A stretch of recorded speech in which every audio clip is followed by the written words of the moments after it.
이제 같은 것이 있는 순열은요, 나중에 문자나 이런 거에도 응용은 되는데요. 진짜 많이 응용되면서 난이도가 좀 높아지는 문제가 바로 이거예요. 그래서 이거 진짜 중요합니다. 평면 도형에서 최단거리로 가는 경우의 수를 구할 때 같은 것이 있는 순열을 대표적으로 응용을 하게 돼요. 역시 제가 드리는 예제를 한번 보실래요? 자, 여기가 3칸이고요. 옆으로는 4칸이 있습니다. A에서 B까지 이렇게 가게 되고요. 자, 그러면요. A에서 B로 가는 문제에서 최단거리의 방법의 수를 구해볼래? 이게 이제 문제가 돼요. 근데 이게 어떻게 도대체 같은 것이 있는 순열을 떠올리고 풀 수 있는지를 한번 볼게요. 제가 그리고 조건이 있어요. 단 오른쪽 아니면 위로만 가야 돼요. 가능한 방법. 이렇게만 가능해요. 자, 이게 왜 같은 것이 있는 순열인지는 일단 기본 세팅이 제가 지금 그림을 좀 삐뚤빼뚤 그리긴 했지만요. 설정은 그거예요. 요렇게, 요렇게, 요렇게, 요렇게 가는 길, 그 다음에 요렇게, 요렇게, 요렇게 가는 길이 다 같다라고 그 길이가 1인, 1인 뭐라고 하죠? 직사각형, 정사각형이라고 생각하고 이렇게 하시면 돼요. 자, 이제 한번 보도록 할게요. 자, 그러면요. A에서 B로 간다고 하면요. 어떻게 생각하면 되냐면 이렇게 가는 방법을 스몰 a라고 하고요. 이렇게 가는 방법을 스몰 b라고 한번 해볼게요. 그쵸? 그러면 여러분 어쨌든 이 A에서 B라는 지점으로 가려면 제가 한 번에 이렇게 갔다가 이렇게 갈 수도 있죠, 사실. 그러면 어떻게 간 거냐면요. 나열해 보면 A를 4번 가고 B 2번 간 거죠. 3번 간 거죠. 근데 만약에 제가 이렇게 갔어요. 이렇게. 가도 되긴 되잖아. 그치? 어떻게? 이렇게. 그럼 봐보세요. A 갔다가 세로로 갔으니까 B 가고요. 다시 A로 갔다가 다시 B 갔다가 다시 A 갔다가 다시 B 갔다가 다시 마지막에 이렇게 갔으니까 옆으로 갔으니까 A 갔다. 이런 거죠. 가만히 봤더니 아니면 또 이런 것도 되잖아요. 뭐 이렇게 가는 방법도 되죠. 그럼 이 경우는 뭐예요? B를 먼저 3번을 가고 A 간 거죠. 가만히 봤더니 이게 무슨 지금 상황이에요? 그치, A, B를 가지고 결국에는 A 4번, B 3번만 거치면 이 끝에서 이 끝으로 옮겨질 수 있어. 이 얘기 아니에요? 그쵸?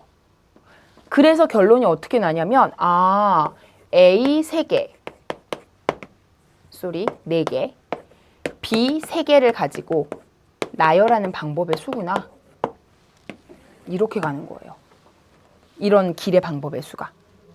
그러면 같은 것이 있는 순열이잖아.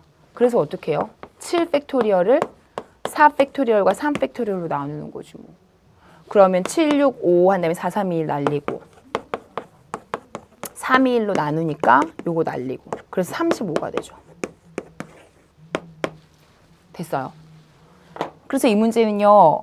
최단거리로 가는 경우의 수를 구한다라고 한다면 가로, 세로로 가는 방법을 A, B라고 이름을 붙여놓고 그리고 나서 나열을 해봤더니 결국엔 A, B를 개수만큼을 나열하는 거다. 그러면 같은 것이 있는 순열이다. 그렇게 가는 거예요. 진짜 중요하고 많이 나오는 유형입니다. 그래서 이 문제를 여러분이 이제 이해가 되신다면 그러면 이제 그 밑에 있는 팁으로 가서 정리를 한번 해볼 수가 있을 것 같아요. 자, 한번 볼까요?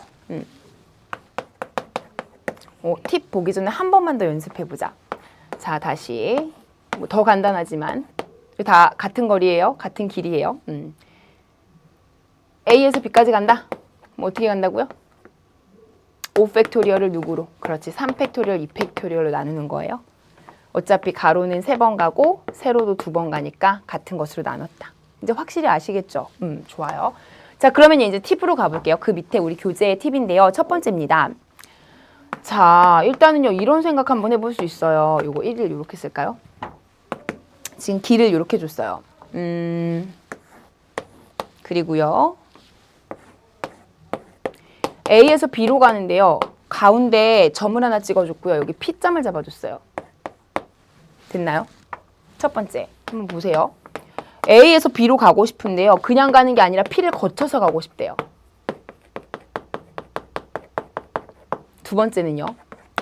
A에서 B로 가고 싶은데요. 이번에는요. P를 거치지 않고 가고 싶어요. 두 가지 문제를 줘봤어요.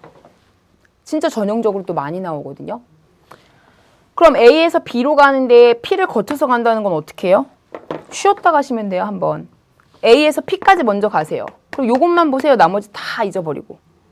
그럼 어떻게 돼? 합쳐서 3개죠? 3팩토리얼에 2팩토리얼에 1팩토리얼 나누니까 요거죠. 그게 P까지 움직인 거예요. 그럼 다시 P에서 B는 어떻게 가요? 요것만 보세요. 다 지우고. 그러면 4팩토리얼에 2팩토리얼, 2팩토리얼이죠. 근데 P를 거쳐서 갔다가 거기에서 또 B로 가는 방법이니까 둘 사이는 곱하기죠. 왜냐면 우리 왜 길 찾기 할 때 예를 들어서 이런 거 있었잖아요. 여기에서 여기로 간다면 여기가 두 가지 방법이고 여기 가는 게 3가지 방법이니까 여기 C를 거쳐서 가면 2 곱하기 3으로 해서 6가지 나오죠. 맞죠? 그런 거랑 비슷한 원리로 곱하는 거예요. 그래서 정답은 3가지에다가 6가지니까 18가지 뭐 이런 식으로 이제 계산이 가능한 거죠. 그 다음 두 번째도 볼까요? P 안 거치고 싶대요. 어떻게 하지? 빼면 되지. 전체에서. 맞아요. 전체의 경우의 수가 뭔데? 전체의 경우에서 1번을 빼면 돼요. 전체의 경우의 수는요. 7팩토리얼을 4팩토리얼과 3팩토리얼로 나누는 게 전체거든요. 맞죠? 근데 거기에다가 1번을 빼면 되니까 결국 18개를 빼는 거예요. P 거치는 거를. 그치? 따라서 결과적으로 답은요. 이게 아까 35 나왔었거든요. 그래서 17가지가 되는 거예요. 하실 수 있겠죠? 전혀 어렵지 않아요. 이걸 토대로 해서 이제 더 복잡한 문제에 다음 시간에 응용을 해볼 겁니다. 자, 이게 첫 번째 팁이고요. 두 번째 팁은요. 사실 이게 저는 이름을 초등수학이라고 붙이고 싶은데요. 여러분 아마 초등학교 때 초등길 찾기? 뭐 이렇게. 근데 우리 교재에는요 그렇게 안 나오고요. 합의 법칙이라고 나오긴 했는데요. 초등학교 때 여러분 이미 이 아이디어를 배웠어요. 제가 한번 드려볼까요? 뭐 간단히 드려보죠. 교재랑 똑같이. 제가 여기에서 여기까지 가고 싶다는 거죠. 그러면 이런 식으로 계산하는 거 혹시 기억 안 나요? A에서 먼저 이 위로 올라가는 방법 한 가지죠. 이렇게 가는 거 한 가지. 그러면 여기서 이렇게 올라가는 것도 한 가지. 근데 이렇게 오는 것도 한 가지인데요. 여기서 올라오는 게 한 가지니까 이거 더하면 얼마예요? 2가지죠. 여기로 오는 건 한 가지죠. 그러니까 요 꼭지점마다 길이 몇 가지가 나왔는지를 쓰면서 합쳐가는 거예요. 그 다음 이렇게 오는 거니까 요 점을 오려면 이렇게 양쪽에서 오니까 3가지죠. 요 점은요. 역시 양쪽에서 오니까 2가지, 1가지니까 역시 3가지죠. 맞아요? 그 다음 여기는 1가지예요. 근데 또 양쪽에서 오니까 4가지죠. 요 점은요. 여기서 오고 여기서 오니까 2개 더하면 6가지죠. 그럼 B점은요. 6에서 4가지니까 10가지죠. 그래서 결국에 답은 10가지야. 이렇게 되는 거예요. 어렵지 않죠? 여러분 아마 옛날에 아마 한번 해본 적은 있을 텐데 혹시 안 해봤어도 지금 그냥 보시면 돼요. 어렵진 않고요. 이런 방법도 있구나. 이거 찍는 거 아니고요. 이것도 아주 좋은 방법입니다. 그래서 이런 식의 방법도 쓰고 싶으면 써도 좋겠다. 같은 것이 있는 순열을 이용하진 않지만 그 얘기입니다.